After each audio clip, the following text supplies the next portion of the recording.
Donc moi je suis Jocelyne Michel, je suis animatrice de Femmes Solidaires sur la commune de Mitry-Mory. Je connais bien l'association puisque j'y ai été responsable pendant très longtemps au niveau national. Donc en deux mots je vais vous dire, vous présenter un peu l'association. C'est une association féministe qui se bat pour les droits des femmes. On est né, donc ça fait très longtemps, des comités féminins de la résistance. En 1945, et depuis on s'appelait l'Union des femmes françaises. Ce sont des femmes qui, issues de la Seconde Guerre mondiale, qui ont créé cette association, et depuis l'association a pris évidemment de l'ampleur avec des activités très importantes. Au départ c'était plutôt un mouvement féminin, et puis dans les années 70-80 on s'est défini, 90 même plus, comme un mouvement féministe, c'est-à-dire pas un mouvement sexiste, mais un mouvement féministe pour la défense des droits des femmes. Plus particulièrement, bien entendu, on a participé à la lutte contre l'IVG, contre les violences faites aux femmes, pour la contraception.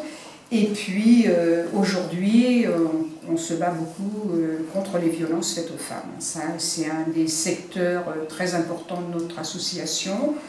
Donc moi sur Mitry-Mory, bien entendu, la présidente et le mouvement en général, on est très actifs sur cette question, et voilà, on m'a confié un peu, puisque j'ai travaillé beaucoup sur ces questions au niveau national, un peu cette responsabilité des violences faites aux femmes. Alors en quoi ça consiste? Ça consiste bien entendu à accueillir les femmes, déjà faire connaître notre mouvement, parce que ça c'est un peu la complexité, hein, même si on a des supports, on a nos propres supports. La ville de Mitry-Mory met à notre disposition aussi le journal L'Évolution, sur lequel on peut faire passer bien entendu nos messages d'information, d'activité, mais c'est quand même encore un lieu qu'on doit faire connaître, aussi bien la Maison des droits des femmes, son activité, que notre activité de femmes solidaires. Donc voilà, on accueille, donc à partir du moment où les femmes ont pris connaissance de notre activité, ça se dit aussi beaucoup de bouche à oreille, hein, donc elles viennent. Donc voilà, ici c'est vraiment un lieu d'écoute, d'accompagnement, de soutien, parce que souvent de femmes victimes, elles sont beaucoup dans la culpabilité. Est-ce que je fais bien? Est-ce que voilà, les conforter dans le dépôt de plainte, parce que ça c'est souvent leur problème, de ne pas déposer plainte. Donc c'est vrai que tant qu'elles n'ont pas déposé plainte, c'est un peu compliqué. Donc voilà, donc nous on les accompagne, hein, Muriel, on va même jusqu'à les accompagner parfois au commissariat, ça les aide, ça les soutient, voilà, c'est une aide et un soutien très très important. Et à partir de là, voilà, on les aide concrètement à porter plainte, à aller voir des avocats. Donc on a quelques avocats qui sont notre référent, des avocats qui sont particulièrement à nous, qui sont très sensibilisés sur ces questions de violences faites aux femmes. Et on les accompagne donc sur le soutien moral, physique, accompagnement chez les médecins, et puis on les aide bien entendu aussi à être plus indépendants. Donc c'est aussi, on pourra peut-être vous parler, on donne des cours d'alphabétisation, de français, justement pour encourager les femmes à s'émanciper, à avoir plus d'assurance, à trouver aussi un travail. Donc on fait des démarches, des CV, on les accompagne à Pôle emploi, on les accompagne au niveau du service logement, faire des demandes de logement pour qu'elles aient une indépendance. On se bat beaucoup aussi sur l'ordonnance de protection, parce que ça c'est une loi, la loi de juillet 2014, qui est une très très très bonne loi, mais bien entendu qui n'est pas du tout appliquée ou très mal appliquée. Donc on se bat pour l'application de cette loi, c'est-à-dire pour que les femmes puissent, si elles le souhaitent, rester chez elles, donc avoir une ordonnance de protection qui les protège. Si elles ne veulent pas, faire des démarches auprès d'elles pour qu'elles aient des logements. On se bat aussi, on est intervenu plusieurs fois au niveau des ministres délégués aux droits des femmes pour qu'il y ait plus d'hébergements, d'accueil au niveau national et bien entendu au niveau départemental. Nous sommes à l'origine d'une demande au niveau départemental d'un observatoire départementale contre les violences faites aux femmes. La municipalité, en partenariat avec Femmes Solidaires, a mis, et on s'en félicite, a mis un observatoire local contre les violences faites aux femmes. D'ailleurs, on le voit au jour d'aujourd'hui, il y a des témoignages tous les jours de femmes, de portraits de femmes, de montages sur les violences faites aux femmes.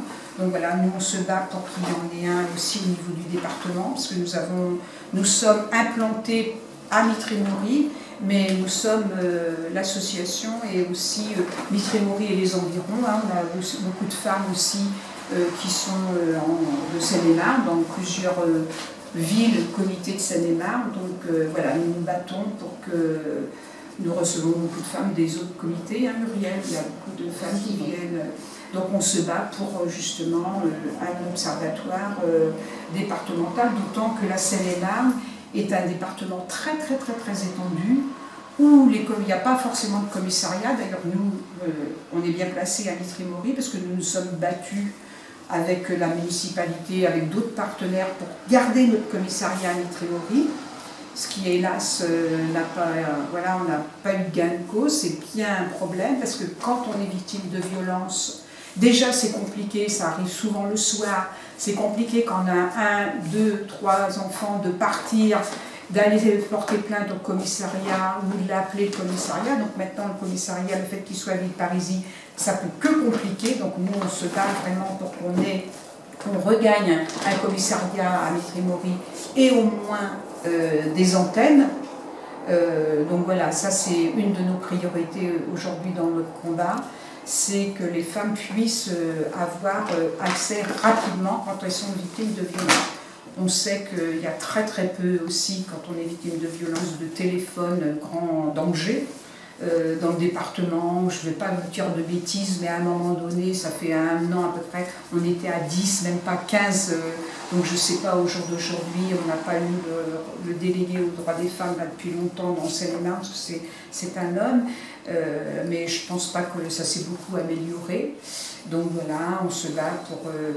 Au niveau des revendications, on est une force de proposition aussi, notre mouvement, il est aussi une force de proposition, et bien entendu, on est aussi une force d'accompagnement, d'écoute auprès des femmes. Donc, quoi d'autre vous dire sur notre activité au niveau des violences? Je pense que je pense qu'on a fait un peu le tour. C'est beaucoup de femmes qui viennent, donc c'est aussi une mise en confiance. On ne vient pas comme ça. Souvent, on essaye de vraiment justement lire entre les lignes, parce que des fois elles viennent pour une bourse aux vêtements, mais elles cherchent à savoir ce qu'on fait. Donc voilà, il faut détecter qu'elles viennent aussi parce qu'elles sont souvent victimes, et c'est quand elles ont confiance en nous, quand on arrive, qu'elles puissent se lâcher, qu'elles peuvent pleurer, se laisser aller, leur dire voilà, maintenant vous avez fait le premier pas, vous avez franchi cette porte, vous n'êtes plus seul, donc ça c'est important, on va ensemble, on va gagner. Parce que bien entendu, elles ont l'impression qu'elles sont toutes seules face à leurs victimes, que le violent est le plus violent du monde, et qu'elles sont toutes seules et que personne d'autre a vécu ce qu'elles ont vécu. Donc ça, c'est un confort que, oui, mais lui, il n'a pas peur des lois, lui, il n'a pas peur des gendarmes. Alors on dit, mais ils disent tous ça, mais à un moment donné, il y a des lois, il y a des droits. Donc voilà, c'est d'aller porter plainte, et à partir du moment... voilà, moi je me souviens, là ça fait pas très longtemps que j'ai accompagné une jeune femme justement parce qu'elle avait été victime de son mari qui avait quand même un revolver dans la voiture, et elle me disait non mais Madame Michel, il est plus fort que tout. Et lui, il se revendiquait plus fort que tout, il nous a même plus ou moins menacés. Et en fait, j'ai accompagné cette dame parce qu'il a été jugé, je l'ai accompagné jusqu'au tribunal de Meaux, et il a été condamné. Et voilà, il y a des lois, on s'est battu, les femmes se sont battues pour des lois. Effectivement, il y a des lois qui ont été, c'est pas la loi d'un ministre ou d'un gouvernement, c'est la loi des femmes. Ce sont les femmes victimes et les associations telles que la nôtre, telles que Femmes Solidaires, qui ont fait bouger les lois. C'est comme la contraception, l'IVG, c'est sûr qu'elle porte la loi Simone Veil, et c'est tout à l'honneur de Simone Veil, mais c'est aussi les femmes qui se sont battues pour cette loi sur l'IVG, et y compris la contraception. Donc voilà, et au jour d'aujourd'hui, sur ces violences, Non, c'est ce que je vous disais, ça tient beaucoup à cœur la présidente de l'association Audrey Méret, tout lui tient à cœur, mais particulièrement aussi ça, sur une éducation non sexiste, parce qu'on pense que c'est dès le plus jeune âge, justement sur l'égalité, sur voilà, il n'y a pas de domination, petits garçons contre les petites filles, voilà, les images stéréotypes à la télé, dans la publicité, au travers même des jouets, des livres, ça c'est fini. Donc on se bat beaucoup sur cette éducation non sexiste, non violente. On le voit aussi sur, bien entendu, hein, on doit contre le racisme, l'homophobie.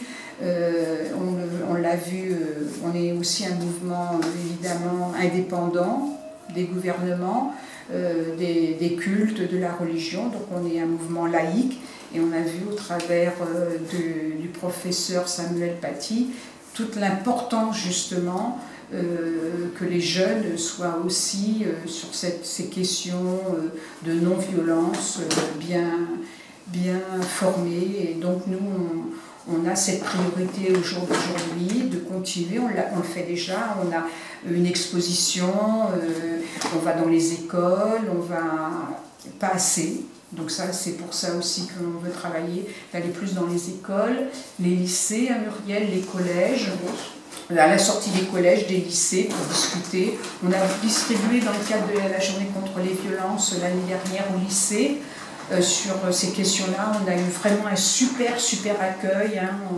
Les jeunes garçons s'arrêtaient, revenaient quand ils voyaient « Ah, mais c'est bien ce que vous faites !» Donc ça nous a conforté. Donc là, on a vraiment, dans le cadre du 8 mars, on a écrit vraiment justement à tous les principaux de collèges, proviseurs, l'éducation nationale, on se mettait à la disposition du milieu enseignant pour aussi apporter notre contribution sur cette éducation non sexiste, non violente. Donc voilà, on voit même au travers des jouets encore aujourd'hui, hein, les jouets sont encore les camions réservés aux petits garçons, il y a encore des coins garçons, des coins filles, les couleurs bleues, les couleurs roses, donc voilà, donc nous on se bat aussi sur voilà, un enfant doit avoir le choix et il ne doit pas, dès le départ de ses plus jeunes années, avoir des stéréotypes dans la tête. Donc voilà, moi je regarde d'ailleurs une émission sur les mamans, ça m'intéresse, mais elles sont super, elles se battent, mais voilà, il y a encore beaucoup de stéréotypes même chez nous, hein, et voilà, je pensais à ça, parce qu'hier il y avait justement une émission, ah non, elle est enceinte, donc voilà, c'était le lancement de la naissance, c'était de la fumée bleue, parce qu'elle venait d'apprendre qu'elle avait un petit garçon. Donc voilà, ça c'est mignon, hein, parce que mais bon, c'est quand même des stéréotypes qui demeurent, et voilà, donc voilà, ça ne paraît pas grand-chose, mais c'est quand même du quotidien et à la limite, voilà, à la fin, ça rentre quand même dans les problèmes des mentalités. Donc voilà, évidemment sur ces questions aussi du racisme, on a été à l'origine, nous, beaucoup, d'ailleurs, moi j'ai beaucoup contribué, parce que ça c'était quelque chose qui me tenait particulièrement à cœur, mais dans notre activité, à Femmes Solidaires, on a beaucoup soutenu aussi les femmes, parce qu'on est un mouvement féministe, les femmes sans papier. Ça n'a pas été toujours facile, mais j'ai mesuré la souffrance des femmes. Entre autres, j'ai 2 ou 3 personnes en vue, hein, une femme qui avait été victime de viol dans son pays d'origine.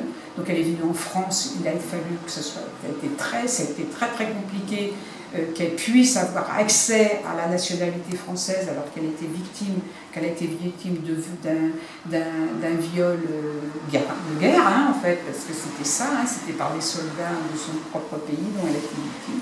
Puis une autre femme qui a abandonné ses enfants, etc., pour venir en France, parce que là-bas, c'était plus possible de vivre.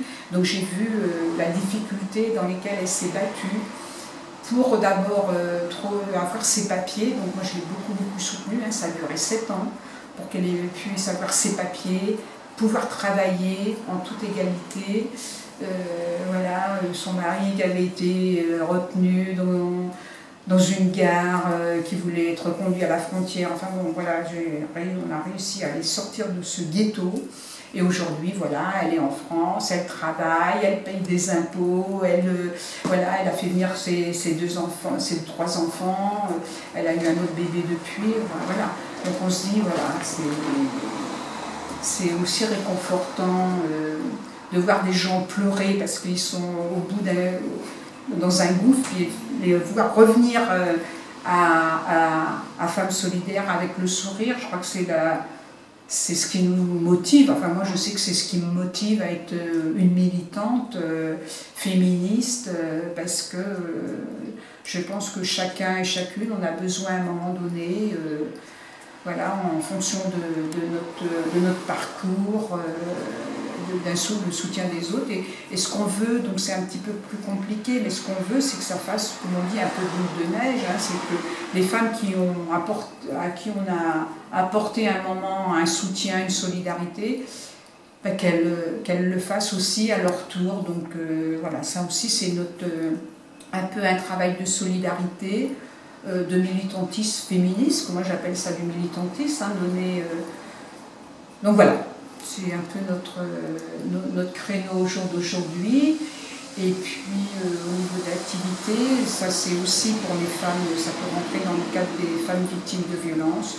On donne aussi des cours par des animatrices toujours bénévoles, des cours d'alphabétisation depuis 3-4 ans maintenant. Donc c'est beaucoup justement des femmes au départ qui étaient sans papier ou qui venaient de l'étranger avec des difficultés évidemment à parler le français, à s'exprimer, à pouvoir remplir des papiers. Et il y a même une jeune femme qui est venue, elle m'a dit en fait, moi je viens ici, il faut que vous m'aidiez à parler le français parce que j'ai honte devant mes enfants de parler mal le français.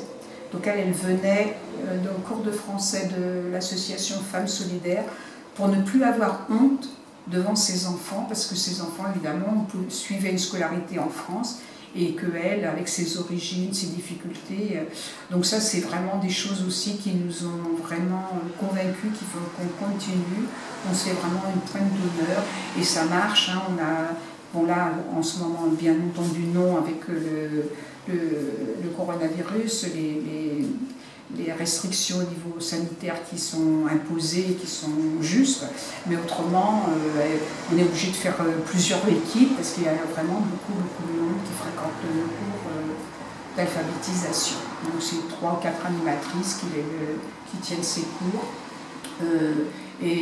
Ça tient le mardi, le jeudi, enfin cette maison est envahie de très bonne façon par les cours d'alphabétisation le mardi et le jeudi. Donc voilà, et puis on organise bien entendu, et ça c'est aussi un côté très important, des bourses aux vêtements, mais je vais laisser Muriel, parce que Muriel c'est vraiment Muriel Alibert, c'est vraiment la spécialiste des bourses aux vêtements. Donc voilà, Muriel. Bonjour, eh bien moi je suis Muriel Alibert. Comme vous pouvez le constater, nous trions des vêtements qui nous sont déposés par des personnes anonymes. Et ces vêtements, une fois qu'ils ont été triés avec énormément de soin, parce qu'on a beaucoup, comme vous voyez derrière, des choses que l'on ne pourra pas mettre dans notre bourse aux vêtements, étant donné que c'est trop défraîchi ou que ce n'est plus au goût du jour. Donc nous trions les vêtements, nous les mettons par ordre, enfants, femmes, hommes, enfin tout, ça c'est notre petit tri à nous. Et ensuite, ces vêtements seront mis sur des tables, sur toute cette pièce, sur les pièces du haut, sur la pièce d'à côté. La maison n'est absolument plus comme ça quand on organise la bourse aux vêtements. Et nous organisons donc ces bourses aux vêtements. Avant cette crise sanitaire, nous organisions ces bourses tous les 2 mois. Bon, là, eh bien, nous ne savons pas encore à l'heure actuelle lorsque ça va reprendre, nous ne savons pas. Mais nous espérons que ce sera très tôt.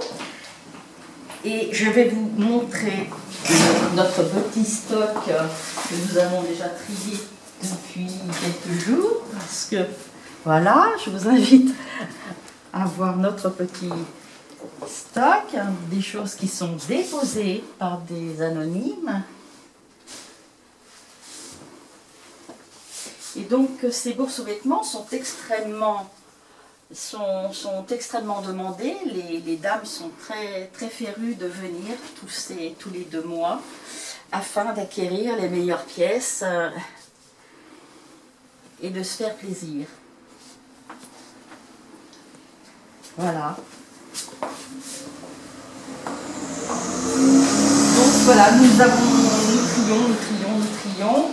Et nous en avons même à la cale. Et nous en avons, oui, vous en avez encore davantage, mais ça demande énormément d'investissement, étant donné qu'il faut faire déjà de la publicité, il faut faire de la mise en place. Les petits flyers qui sont faits sont alors distribués sur les marchés, dans les boîtes aux lettres.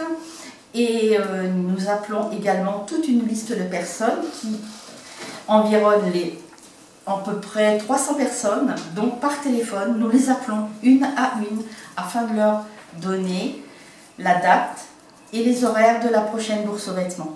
Donc ça demande énormément de temps. Donc pour la distribution des flyers, pour les flyers eux-mêmes au niveau de l'impression, et après l'appel des personnes, et après la journée de mise en place.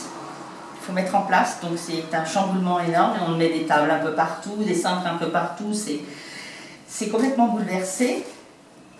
Le jour, cette mise en place nous prend à peu près 2 à 3 jours. Le jour de la vente, eh bien c'est une journée non-stop de 8h jusqu'à 14-15h.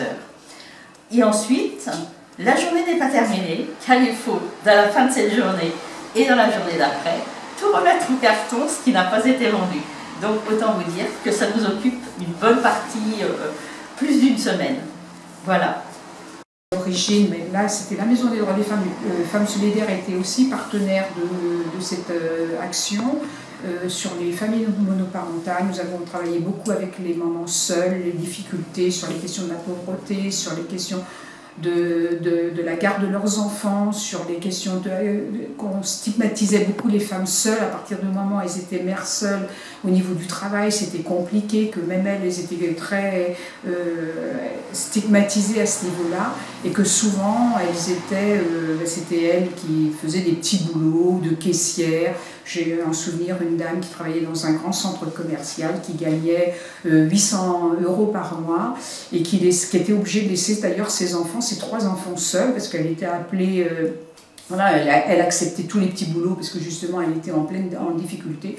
Donc elle laissait ses enfants des fois jusqu'à 9h30, 10h, parce que je sais pas, à 9h, voilà, ses enfants avec un petit de 2 ans, parce qu'elle ne pouvait pas ne pas travailler. Donc on a été à l'origine, nous avons déposé auprès d'une sénatrice un projet de loi sur les familles monoparentales, et justement l'originalité aussi de ce mouvement féministe, qu'on se définit comme un mouvement féministe. On ne se bat pas que sur les questions des droits des femmes proprement dit, on se bat aussi sur toutes ces questions du niveau de vie, de la pauvreté. On sait qu'à 80% les femmes, ce sont des femmes qui sont pauvres, qui ont des petits boulots, du travail précaire. Donc on travaille beaucoup aussi sur ces questions de précarisation du travail féminin. Donc voilà, ça me venait comme ça sur cette question qui a été évidemment très importante. Et donc on se rend compte là, au travers de bourses aux vêtements, puisque Muriel vous a expliqué, on a justement aussi beaucoup de femmes seules qui viennent à les bourses aux vêtements, qui jonglent justement sur ces questions du niveau de vie. Quand on nous dit qu'elles viennent, il faut faire nos bourses aux vêtements avant le 15 du mois, c'est que parce qu'après, elles nous expliquent bien qu'après le 15 du mois, il n'y a plus d'argent et qu'elles sont obligées, voilà, le pain, le lait, un peu de chocolat le soir. Et que je vous raconte... mais ça, c'est plus Femmes solidaires, par contre. Donc, on va repasser après. Donc ça, c'est l'inauguration de la Maison des droits des femmes. Donc avec Corinne Dupont, qui était maire quand on a inauguré la Maison des droits des femmes. Donc voilà, les personnes qui ont contribué. Et puis très vite, on a mis en place au sein de cette maison des solidarités, donc solidarité au travers de la couture, solidarité avec les femmes, solidarité avec une soirée palestinienne. Donc voilà, ça c'est des cours qu'on avait fait de couture.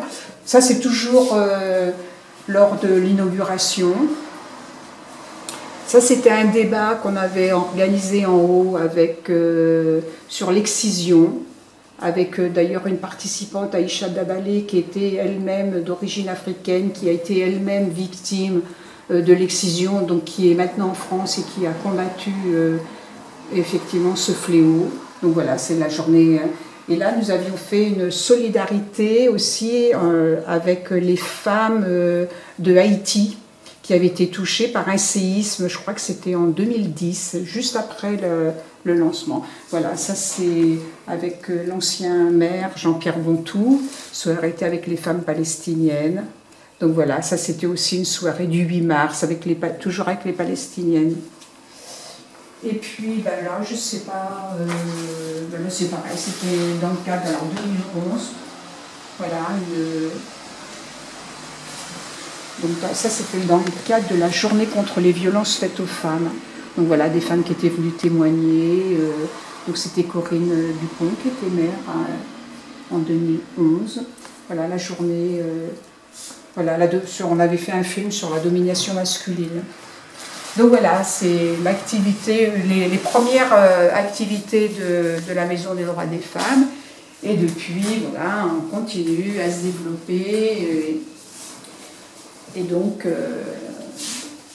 Femmes Solidaires reprend aussi une activité très très importante au sein de cette maison depuis 2009, parce qu'elle était aussi à l'inauguration, bien entendu. Alors, donc concernant la Journée internationale des femmes et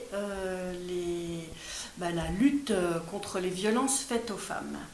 Alors, la commune de Mitry-Mory est depuis très longtemps très investie sur la question des droits des femmes et de l'égalité. D'ailleurs, on a ouvert un service municipal dédié en 2009 sur la commune, ce qui est une originalité, et j'espère qu'elle fera des petits d'ailleurs. Et donc depuis très longtemps, on est engagé sur cette journée du 25 novembre, qui est la journée internationale pour l'élimination des violences faites aux femmes. On a l'habitude de réunir du monde d'habitude autour de cette journée pour en parler, pour trouver des moyens de communiquer, de s'améliorer et de donner de l'information.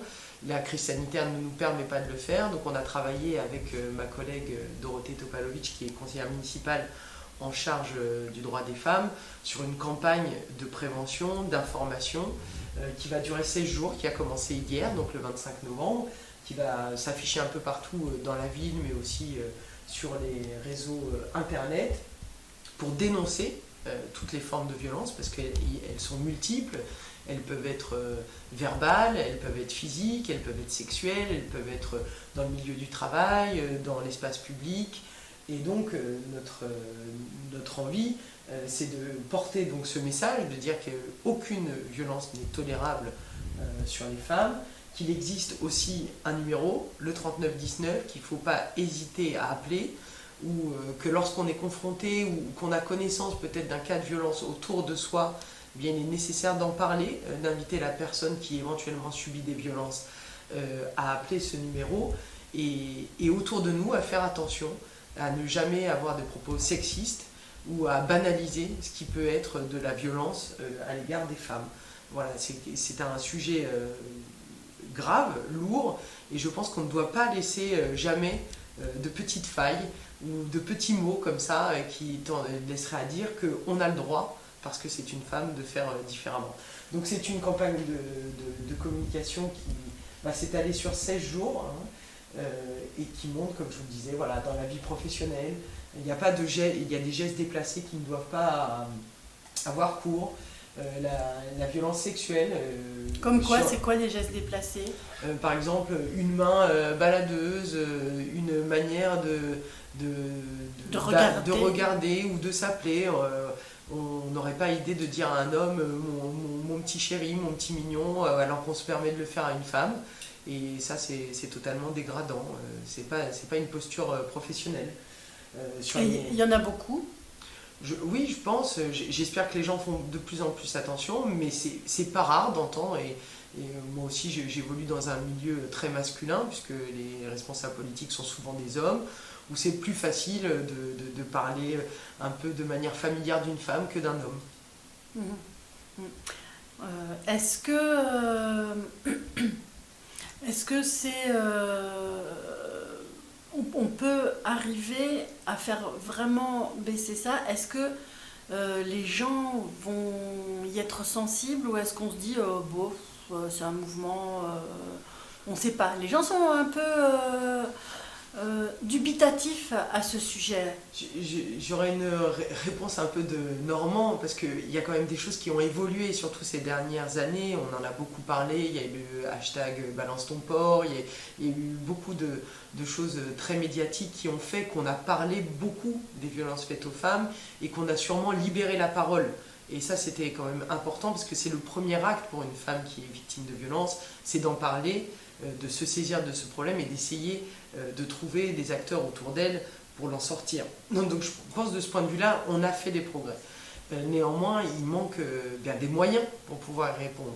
Parce qu'on sait qu'une femme, quand elle est victime de violence, par exemple physique, de son conjoint ou de son mari, la première des choses, ça va être de se mettre à l'abri, elle et sa famille, éventuellement d'être logée, éventuellement d'avoir un cadre autour d'elle. Et tout ça, pour tout ça, on manque de moyens, de lieux d'hébergement, de logements d'urgence, de manière de pouvoir la mettre à l'abri, parce que c'est la première des choses qu'on a enclenchées, quand on a été dire qu'on est victime de violence, quand éventuellement on a porté plainte, quand on reçoit la possibilité que le conjoint qui est violent soit écarté de la famille, il faut pouvoir avoir tout un tas d'acteurs autour qui préservent la famille et qui mettent en confiance les femmes victimes pour se dire qu'elles peuvent engager des plaintes ou des poursuites à l'égard de leur mari, et qu'elles ne vont pas se mettre en danger, elles et leurs enfants. Voilà, Ouais. Oui, parce que c'est compliqué. c'est très compliqué. Souvent, elles ont peur. Et c'est pour ça aussi que quand quelqu'un veut aider une femme qui est en danger, qui a subi des violences, c'est pas toujours évident, parce que la femme qu'on veut aider ne souhaite pas forcément être aidée, ou au moins pas de cette façon. En tout cas, ce qui est sûr, c'est que si on développait les accueils et les structures pour aider ces femmes, je pense qu'elles seraient plus en confiance. Je pense que la peur qui est la leur aussi, c'est de se dire comment je vais m'en sortir, où vais-je aller, avec quoi je vais vivre, où vont être mes enfants. Et si les pouvoirs publics ne sont pas en capacité de répondre à ça, on n'arrivera pas à enrayer ces violences, parce qu'elles vont dire je préfère subir et être assurée d'avoir un toit sous la tête ce soir. Et c'est de cette peur-là qui font qu'on arrive à sortir et qu'on arrive à donner des moyens aux acteurs sociaux pour permettre de rassurer les femmes en disant le jour où vous êtes prête à pousser la porte du commissariat pour dire j'ai été victime de violence, ça n'est pas tolérable, eh bien je peux être mise en sécurité, moi et mes enfants. Mais parce qu'on voit par exemple des affaires aller jusqu'au jugement, jusqu'au tribunal. Oui.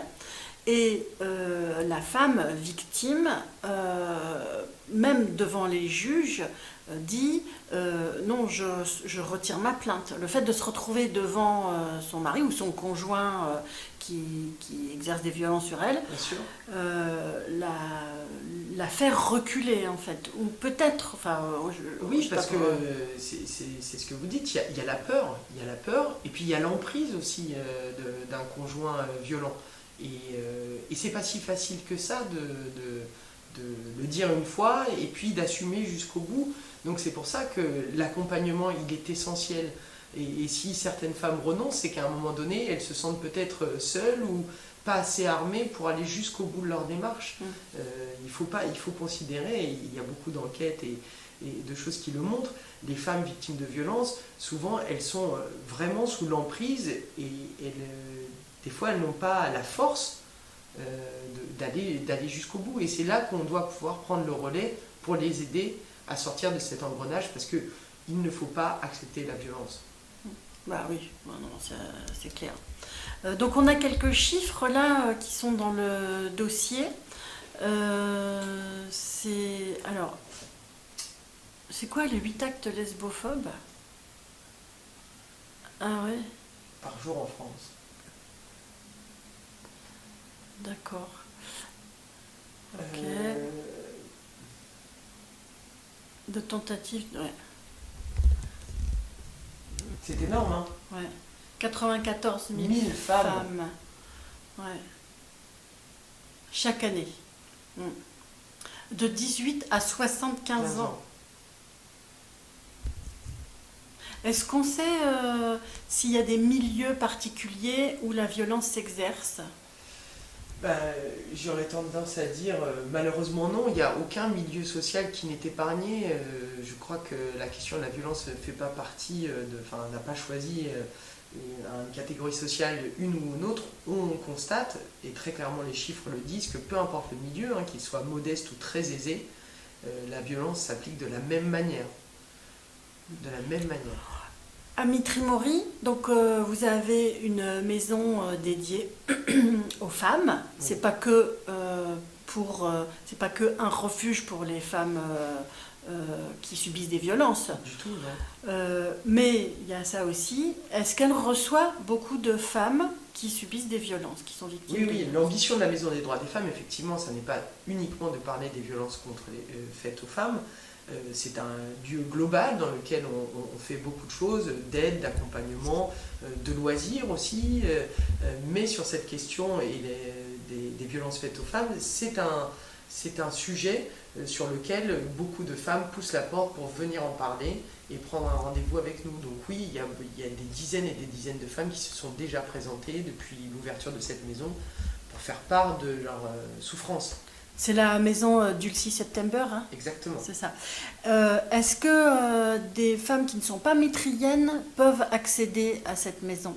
Oui, j'ai tendance à dire qu'il n'y a pas de frontières et puis une femme victime de violence qui pousse une porte ne doit pas se la voir refermée parce qu'elle n'habite pas la bonne rue.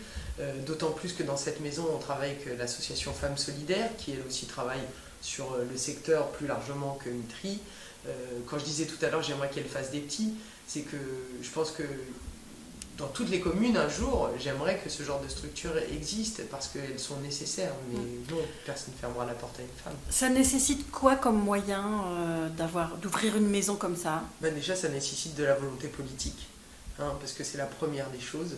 S'il y a une volonté, après on trouve des moyens. On trouve toujours des moyens quand on a une volonté de faire quelque chose. Et on peut travailler de la plus petite entité à la plus grande, selon les moyens qui sont les nôtres. Après, techniquement, logistiquement parlant, c'est un endroit, des bénévoles ou des professionnels qui tout simplement consacrent du temps pour accueillir des femmes sur des problématiques qui sont les leurs. Et ça peut être des problématiques administratives, ça peut être des problématiques d'accès aux droits, mais aussi cette question des violences. Donc avant toute chose, c'est une volonté de faire sien cette problématique, ce droit à l'égalité que l'on réclame et qui n'est pas acquis aujourd'hui, et c'est pour ça qu'il y a besoin de moyens dans ce secteur-là. Est-ce qu'on peut avoir quelques exemples de femmes, en restant anonymes bien sûr, qui ont réussi à se sortir du cercle de la violence, puisque c'est quand même un cercle vicieux. Oui, bien sûr. On a déjà eu à faire des séquences de témoignages de femmes très courageuses qui ont accepté de témoigner, même des fois à visage découvert, dans nos initiatives du 25 novembre, pour raconter leur parcours, leur enfer, le moment où elles sont victimes, sous l'emprise, et puis le moment où il y a un déclic, où elles disent trop c'est trop, et elles prennent le taureau par les cornes, et puis elles vont porter plainte, et elles vont jusqu'au bout. Oui, on a des très beaux exemples de femmes qui ont réussi à se sortir de cet engrenage infernal, et reprendre une vie normale. Et elles sont des exemples pour ces femmes qui n'osent pas encore passer le pas. C'est aussi pour ça que, quand je disais c'est des femmes courageuses, c'est que leur exemple peut servir d'autres qui se disent c'est peut-être pas possible. Voilà. C'est pour ça, d'où l'importance de ces moments qu'on pouvait organiser et qu'on réorganisera dès que ce sera possible, parce que ces exemples-là servent à d'autres. Et donc le chemin, c'est grosso modo une femme subit des violences à la maison en général, voilà. Oui. Elle s'adresse directement à la maison des droits des femmes et là elle trouve de l'aide. Elle trouve de l'aide, alors selon la situation, elle sera aussi accompagnée par d'autres acteurs sociaux, puisque il y a beaucoup de monde autour de cette maison des droits des femmes pour aider. Ça peut être les services sociaux de la ville ou du département, ça peut être le parquet avec les services de la procureure, ça peut être le commissariat avec le travailleur social qu'on a demandé à avoir pour parler de ces questions-là, ça peut être d'autres associations autour, parce que il y a les enfants, parce qu'il y a une certaine appétence pour certains sujets. En tout cas, la Maison des droits des femmes, c'est le lien avec tous ces acteurs pour essayer de trouver et d'offrir une solution à une problématique très particulière. Mais en attendant le jour, parce qu'en fait c'est très concret, c'est un problème très concret, si elles ne font pas ces démarches-là, c'est parce qu'elles se disent comment ça va se passer ce soir? Je vais à la maison des droits des femmes, comment ça se passe ce soir quand je vais rentrer chez moi? C'est la problématique majeure, c'est pour ça que je disais, il y a besoin de plus de moyens et il y a besoin aussi que d'autres partenaires nous aident quand il y a une extrême violence, à ce qu'on mette, soit qu'on arrête tout de suite le conjoint violent, soit qu'on le fasse partir du domicile, puisque c'est la loi qui dit ça, hein, c'est le conjoint violent qui doit partir du domicile et qui doit être éloigné, et on a besoin que ces choses-là se fassent très vite. Ouais. Très vite. Et pour l'instant, c'est pas le cas ou pas toujours le cas. C'est pas toujours le cas.